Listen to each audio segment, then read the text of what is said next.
اللہ پاک نے یہ حکم دیا ہے کہ وہ بھی اسی طرح اپنے ماں باپ کے ساتھ احسان کرے، ان کے ساتھ تعاون کرے۔ اچھا، ہمارے جسم کا تعلق ہمارے ماں باپ سے ضرور ہے، لیکن ہماری روح اور ایمان کا تعلق رب تعالیٰ کی ذات سے ہے۔ اس جسم کے مر جانے کے بعد جس روح نے واپس اسی رب کریم کے روبرو بھی ہونا ہے، اور جس ایمان کے ساتھ ہم نے اکیلے ہی اپنی ہی قبر میں قیامت تک باقی رہنا ہے۔ اس آیت میں اس بڑی حقیقت کو خوب واضح کر دیا گیا ہے کہ روز محشر سے ڈرو، جس دن باپ اپنے بیٹے کو کوئی نفع نہیں دے گا، نہ بیٹا اپنے باپ کو، کیونکہ باپ بیٹے یا بیٹی کے آپس کے تعاون، احسانات اور فائدے بس اس ظاہری دنیا تک ہی محدود ہیں۔ آخرت میں انسان کی صرف بیدار روح اور اس کا کامل ایمان ہی نفع دے گا۔ اس لیے ہر بیٹے اور بیٹی کو اس آیت میں بھی حکم دے دیا گیا کہ اگر والدین ایمان میں رکاوٹ بنے یا خود کو رب تعالیٰ کا شریک بنوائے تو ان کا کہا نہیں ماننا، کیونکہ تم سب کو لوٹنا میری ہی طرف ہے۔ ہاں، ایک اور بات، انصاف کرنا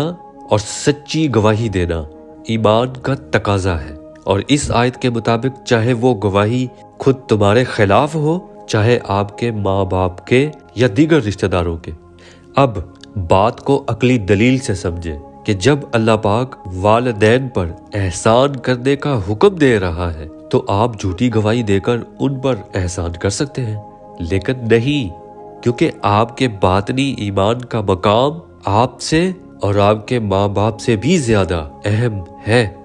اگر آپ یہاں تک اتنی سی حقیقت سمجھ گئے ہیں تو ایک سچائی اور لے لیں، وہ یہ کہ حقیقی ایمان کا تعلق آپ کے دل کے باطن میں موجود لطیفہ قلب سے ہے، کیونکہ اس آیت کے مطابق ہدایت قلب کو ملتی ہے، جسم کے کسی حصے کو نہیں۔ اگر آپ دل اور قلب میں فرق بھی نہیں جانتے تو اس آئی بٹن کو ٹچ کر کے ویڈیو سلیکٹ کر لیں، جسے بعد میں دیکھ کر دل اور قلب میں فرق سمجھ لیجئے گا۔ بہرحال لطیفہ قلب ایک جاندار پاک روح ہے جو رب تعالیٰ سے ملاتی ہے، مگر سر باطن خفتہ حالت میں ہوتی ہے۔ اسے بیدار کروانے کے لیے علم طریقت کی ضرورت پیش آتی ہے، جس کی رہنمائی اور باطنی تربیت ایک سچا کامل مرشد کرتا ہے۔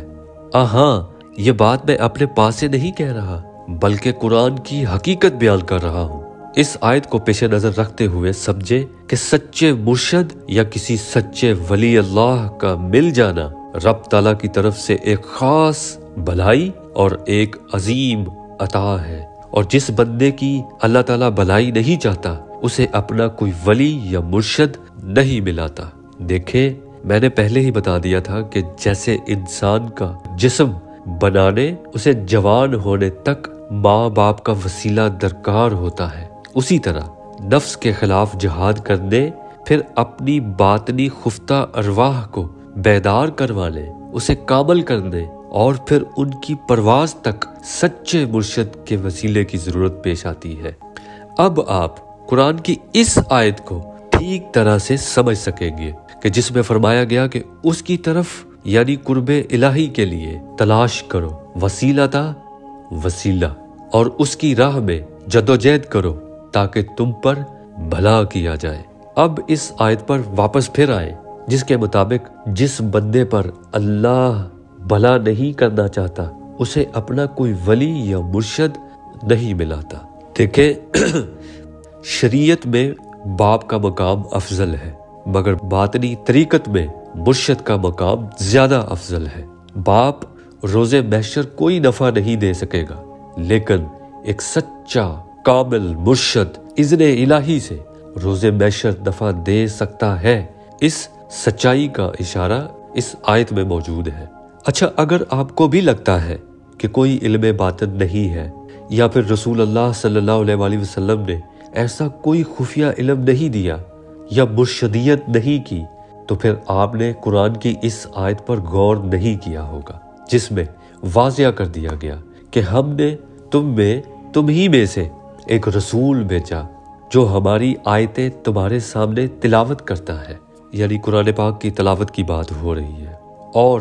تمہارا تزکیہ نفس کرتا ہے۔ اب یہ مرشدیت ہی ہے نا، مرشدیت ہی تو باطن کو پاک کرنے کے لیے کی جاتی ہے، اور تمہیں کتاب اور حکمت سکھاتا ہے، یعنی قرآن کی وہ باتیں جو بظاہر عام فہم نہیں سمجھ سکتے۔ اور آگے جو فرمایا ہے، آیت کا یہ حصہ سمجھنا ضروری ہے، واہ یعنی اور، یعلمکم ما لم تکونوا تعلمون، اور وہ علم دیتا ہے جس سے تم بے خبر ہو۔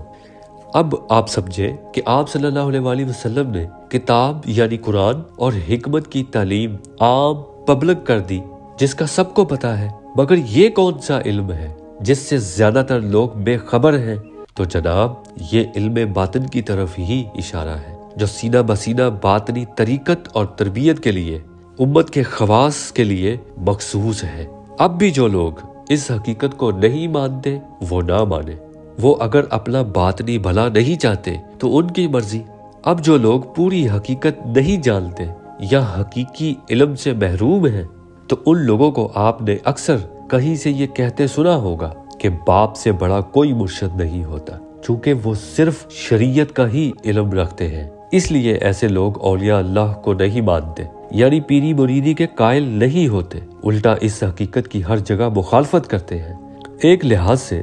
ان کی مخالفت درست بھی ہے، کیونکہ جھوٹے پیروں، ملنگوں اور جاہل مریدوں کی بد عمالیوں اور نفس پرستیوں کے باعث سچی مرشدیت کی حرمت پامال ہو چکی ہے، جس کو بنیاد بنا کر آج کل تو باقاعدہ ایک منظم انداز میں معروف عظیم ہستیوں کی گستاخیاں کی جا رہی ہیں اور ان کی روحانی تعلیمات کو نشانہ بنایا جا رہا ہے، حالانکہ وہ روحانی تعلیمات اس کائنات کی ایک عظیم سچائی ہے۔